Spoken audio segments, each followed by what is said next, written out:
আসসালামু আলাইকুম এভরিওয়ান, আপনারা সবাই কেমন আছেন? আশা করি আপনারা সবাই ভালো আছেন। আলহামদুলিল্লাহ আমরাও ভালো আছি। আমার ছেলে আজকে একা একা কেউ নেই বাসায়, তাই জন্য একা একা খেলতেছি। তালু দুবাই থেকে আসছে, আমি সবাই ঘুরতে আসছি, কলেজে তাহলে কত আসছি। তাড়াতাড়ি বিয়া করাইলিস। আশা করি আপনারা সবাই ভালো আছেন। আলহামদুলিল্লাহ আমরা ভালো আছি। আর আর আমার ভিডিওটা যদি ভালো লাগে লাইক কমেন্ট করে জানাবেন আর সাবস্ক্রাইব করে রাখবেন নিত্য নতুন ভিডিও পাওয়ার জন্য।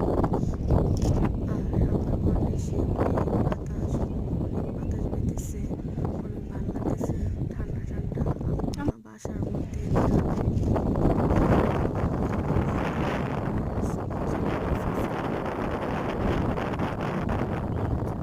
তাহলে কত তাড়াতাড়ি বিয়া করাইলিস।